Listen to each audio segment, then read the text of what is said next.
fars dilini ana dili kimi gözəl bilən, hələ uşaqlıqda Xorasanda fars dilində xüsusi təhsil almış Abdullah Şaiq tərcümə etmişdir. Mən çox istərdim ki, Abdullah Şaiqin bir insan, bir şəxsiyyət kimi, bir yazıcı, bir ədib kimi Azərbaycan ədəbiyyatı qarşısında, Azərbaycan elmi və mədəniyyəti qarşısındakı xidmətlərindən danışam. Buna geniş imkan olmasa da, heç olmasa bircə faktı qeyd eləməklə sözümü yekunlaşdıram. O da bundan ibarətdir. Azərbaycanda ədəbiyyatşünaslıq elminin ən görkəmli nümunəsi Firidun bəy Köçərlinin məşhur Azərbaycan ədəbiyyatı tarix əsəridir. Bu əsər 1920-ci illərdə Azərbaycanda ali və orta məktəblərdə ədəbiyyat dərslikləri tapılmayan bir vaxtda o şagirdlər və tələbələr üçün dərs vəsaiti kimi lazım olur. Lakin kimin əsəri çap olunsun, hansı əsərə daha üstünlük verilsin, bu münasibətlə o zamanki Xalq Maarif Komissarı Mustafa Quliyev Abdullah Şaiqə müraciət etmişdir. Abdullah Şaiq bu əsəri və ondan əlavə ona verilmiş əsərləri oxuyub üstünlüyü Firidun bəy Köçərlinin əsərinə vermişdir. Və 1925-26-cı illərdə elə Abdullah Şaiqin rəyinə əsasən Azərbaycan ədəbiyyatı tarixi çap olunmuşdur. Nə yaxşı ki, o zaman bu əsər çap olunub. Yoxsa 1937-ci ildə Hüseyin Cavidin əsərləri kimi, yenə də Salman Mümtazın arxivi kimi, elə Firidun bəy Köçərlinin özünün o biri əsərləri kimi Azərbaycan ədəbiyyatı da ömürlük itəcəkdir və Azərbaycan elmi bu əsərdən mənfəətbərdar olmayacaqdır.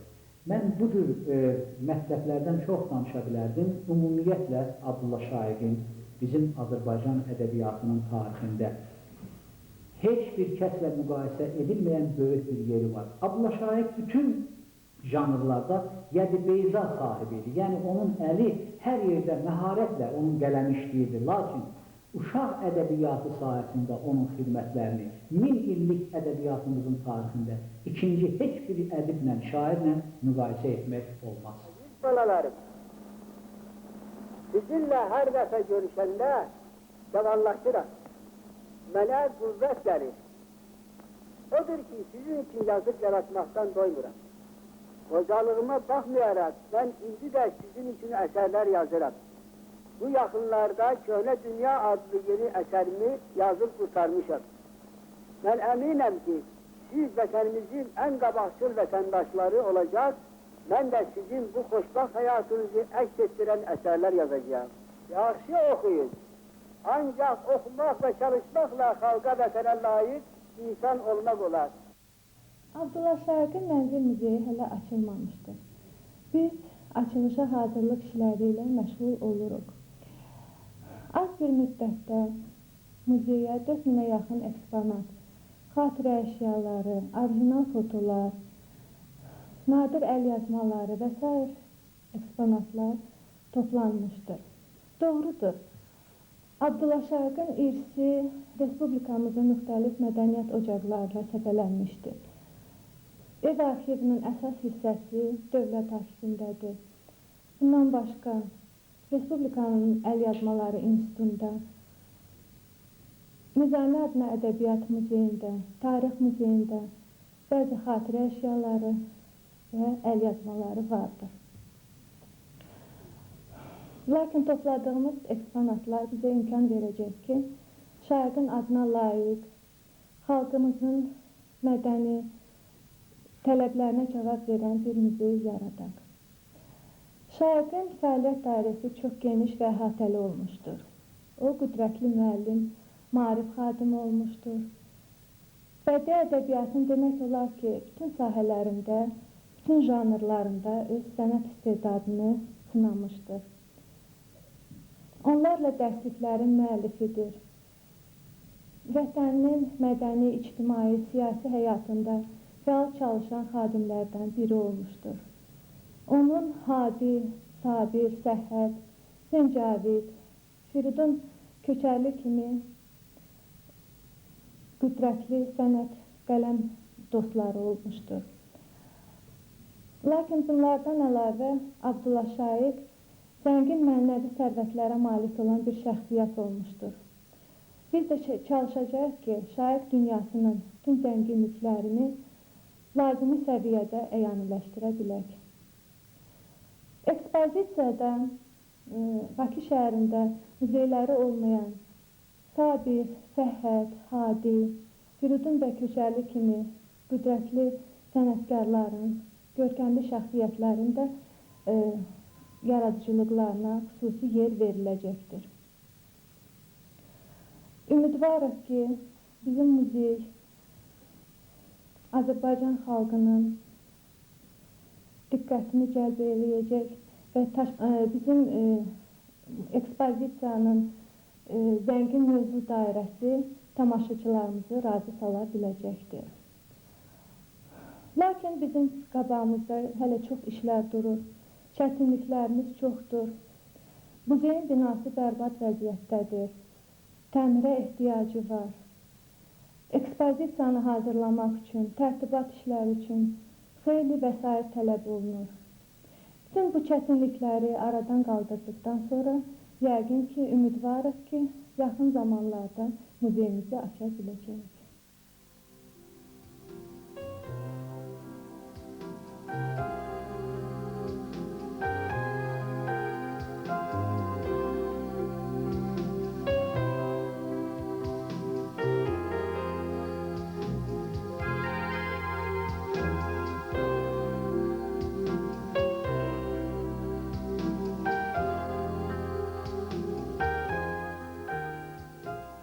Abdullah Şaiqin portretini işləmək mənim çoxdankı arzumdur. Eyni zamanda da biz çox yaxın qonşu və bir qohum kimi 32 ilə yaxın biz bir yerdə yaşamışıq.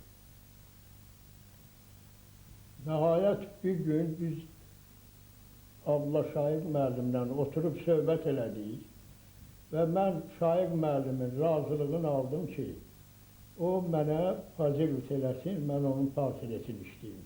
Bu təxminən 55-ci ildə olan söhbətdir, 1955-ci ildə. Sonra o arada xəstələndim, imkan olmadı. Nəhayət 1956-cı ildə mən qəti qərara gəldi ki, Şaiq müəllim məni üçün facilitet eləsin, mən onun portretini işləyim. Bir neçə seans mən o portreti işlədim. Nəhayət portret qutarana yaxın özü də baxdı, hoşuna gəldi. Sonra bir neçə rəssamları bu dəvət elədi. O mənada ki, bunun Şaiq müəllimin əsərləri ilə əlaqədar onun illüstrasiyalarını eləməyən hörmətli bizim rəssamımız, xalq rəssamı Qəzənfər Xalıqov gəlirdi onun yanına. O portreti ona da göstərdi, o da baxdı portretə. İsmail Axundov gəlirdi, ona baxdı portretə. Rəhmətli Nəcəfqulu gəlirdi, Nəcəfqulu tez-tez gəlirdi ora. Onlar portreti bəyəndilər. O portret qalmışdı, evdə məndə idi.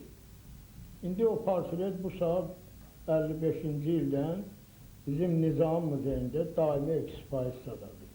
Hüseyn Cabidi mən çox görmüşəm. Hüseyn Cabiddi, Yusuf Vəzir Çəməncəminli idi, Mikail Rızaquluzadə idi, ondan sonra Mir Mehdi Seyidzadə idi, Qəzənfər Xalıqov idi, İsmail Axundov idi, ondan sonra Kazım Kazımzadə idi, Salam Salamzadə idi. Bizim bu Respublikanın görkəmli tanınmış ziyalıları Abdullah Şaiqlə tez-tez görüşürdülər. Mən də bir uşaq kimi çox maraqla, hətta bir-iki dəfə Hüseyn Şaiq müəllim mənə zad elədi ki, Tofiq oğlum, balaca idim o vaxt, mən 8 yaşım var idi, indiyə kimi yadımdadır ki, sənə birdən evdə zad eləyərlər. Belə Hüseyn Cabid qayıtı ki, Şaiq əfəndi, bu uşaq, mən görürəm, mən həmişə bura gələndə, bu da qaçır evdən gəlir, oturur bizim söhbətimizə qulaq asır. Qoy otursun, qulaq assın. Bu söz nəsə mənim yadımda qaldı. Özü mənə çağırardı yanına, qucaqlardı, bir alnımdan öpərdi. Bu mənim fikrimdə qalmışdı. Ondan sonra mən Moskvadan qayıdandan sonra dedim, belə bir portret işləyim Hüseyn Cabidlə Abdullah Şaiq bir yerdə. Abdullah Şaiqin mənzilində. Oturdum, işlədim. Həmən o portreti. Sonra bu muzeyin açılışı ilə əlaqədar Bu muzeyə lazım oldu, işi qiymət elədilər, aldılar muzey üçün. Sonra Kamal müəllimin təşrifi ilə orada bir neçə portretlər də elədim bunlar üçün.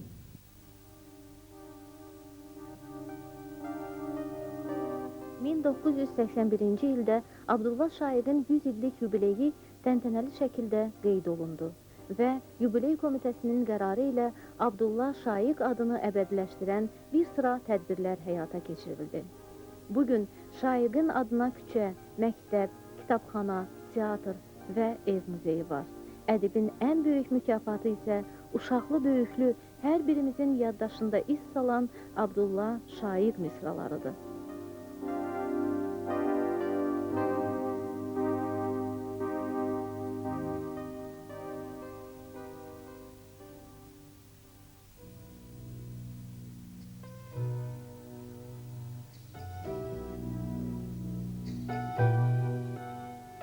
Tamaşaçı, belə bir kitab var, Şaiqanə Yad et.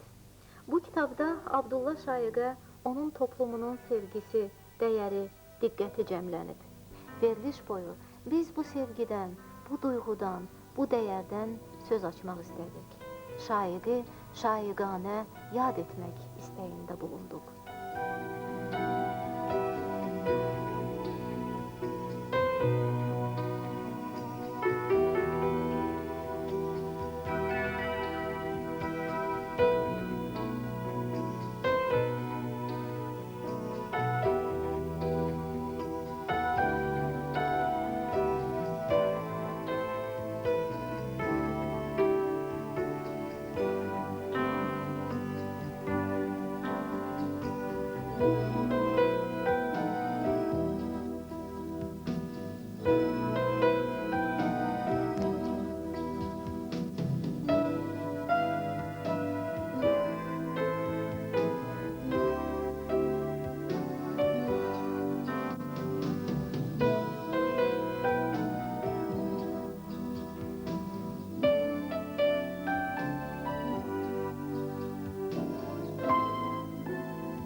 Xalqınızı sevin, yaxşı oxuyun, dövrümüzün mədəni, irəli getmiş adamları olun.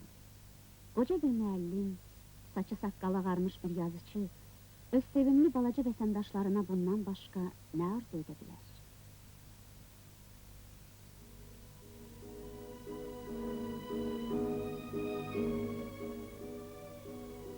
Bu otaq bütün ruhu, varlığı ilə Abdullah Şaiqlə bağlıdır. Burada hər şey onu yada salır. Otaqlara düzülmüş əşyalar, kitab rəfləri, yazı masası, əl yazmaları yığılmış dolab, hamısı Şaiqdən xatirədir. Bu balaca Şaiqdir. O babasını görməmişdir. Lakin bu otaqda özünü onun dünyasında hiss edir.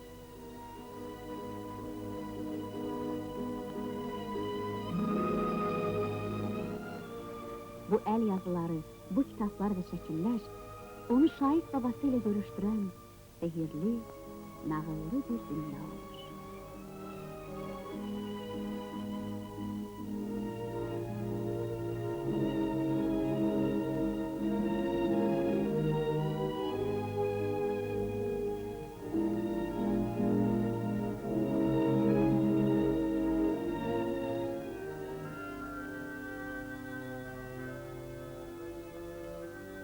Qədim Tbilisi.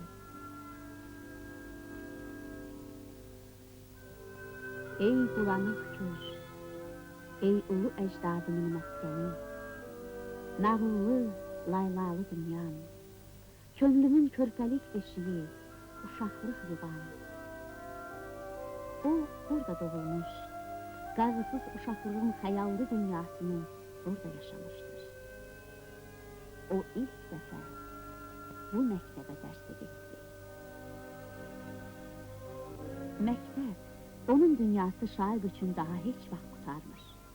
O bu dünyaya məhz bu kiçik həyat məktəbinin qapılarından, bu pillələrdən daxil olur və bu məktəb dünyasının pillələri yalnız sabaha, gələcəyə doğru yollarda əldə edir.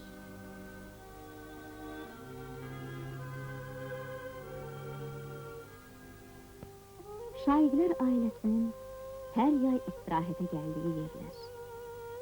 Məşhur Köç əsərinin qəhrəmanları Kərim dayıya, Ayrın nənəyə, o burada rast gəldi. Şaiqlər ailəsinin ata ocağı, bu evdə indi onun qohumları yaşayır. Göy çəmənli, al çiçəkli Muhran yaylağı.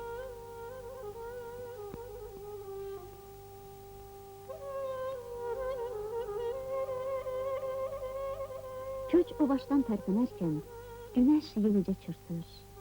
Səhərlərə məxsus olan nəslindən arabir yarpaqlar qımıldanıb tarlalara, təpələrə, çöllərə xalı kimi döşənmiş lətif, yumşaq otlar, çiçəklər, dəniz kimi dalğalanır.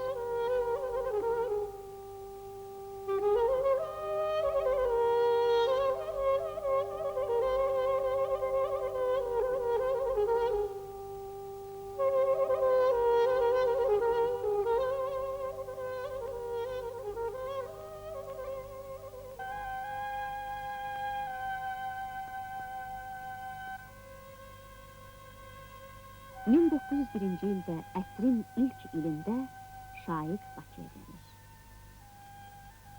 Doğarmı bir yenilik bu hilalın altında? Bu yer, bu göy, bu günəş köhnə, bu həyat köhnə, idarə köhnə, bəşər köhnə, kainat köhnə.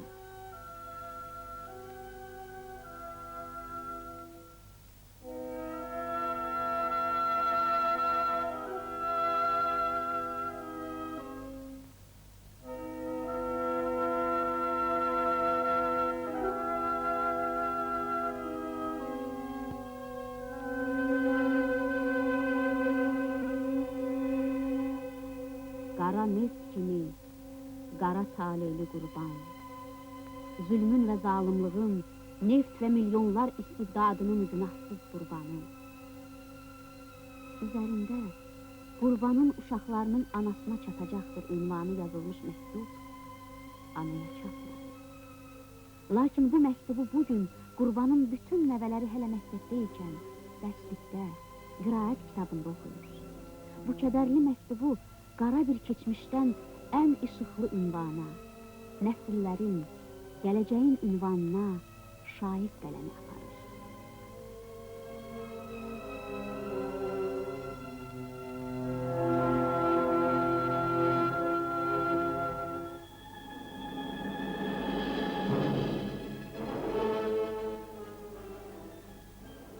Lakin neft və milyon, mübarizə və üsyan Bakısı şaiqə yeni bir ilham çeşməsi də verdi.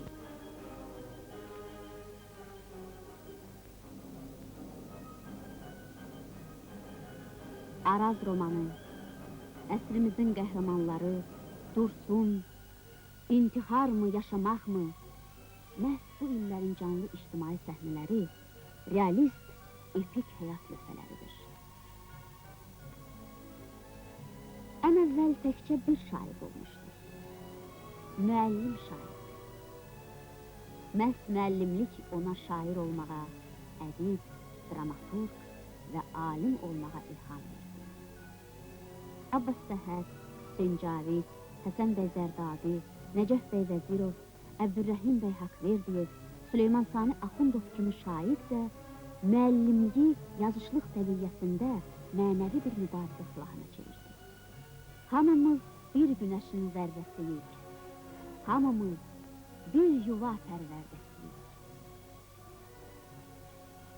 dramaturq şair və qəhrəmanları.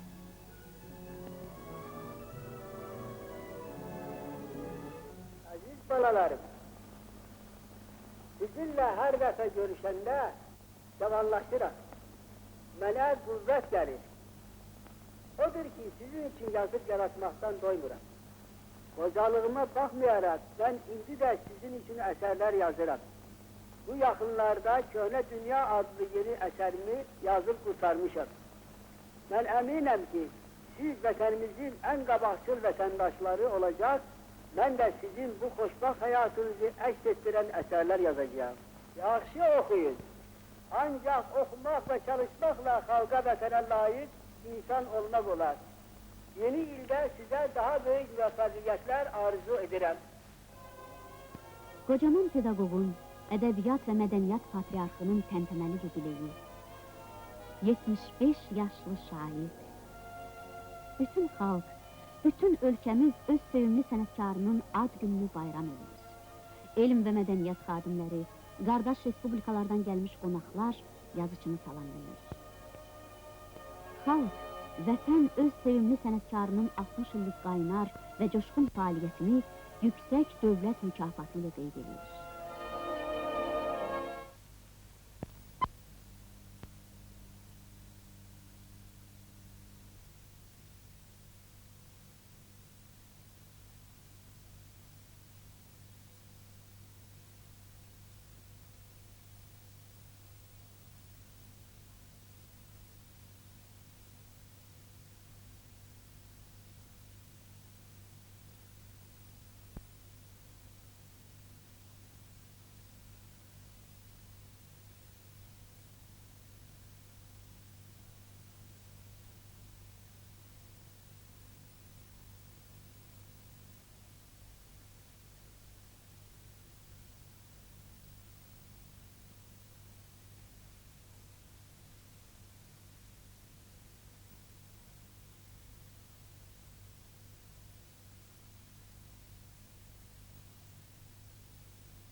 Hakimdi yerə, göyə qaranlıq, qurmuşdu boran, qasırğa xanlıq, inlərdə həyat ilə təbiət, oynardı ölüm, zülüm, fəlakət, hər yan uçurum, soyuq, ayaz, don, vermişdi həyata sanki bir son.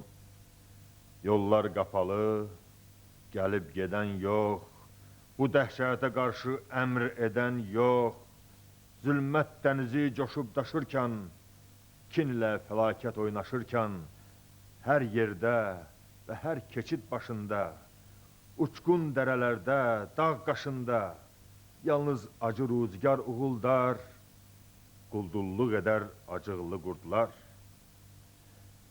Sərxoş sürücü əlində gəmlər, ac atlara yağdırır stəmlər, qırmazlar o hər eniş yoxuşda, daşlıqda, düzəndə, bərkdə, boşda, daşlıqlara çırpar şıraq-şıraq, sınmış təkəri sürüklər ancaq. Salmış çölə, dağdaşa gürültü, hər bir ürəyə, başa gürültü, dur ey sürücü, yükün ağırdı, heyvanlarının beli yağırdı. Əfsanəyə döndü o həqiqət, bir gün başına açar fəlakət, yüksək ideal onunla söndü, gözlərdən uzaq xəyala döndü.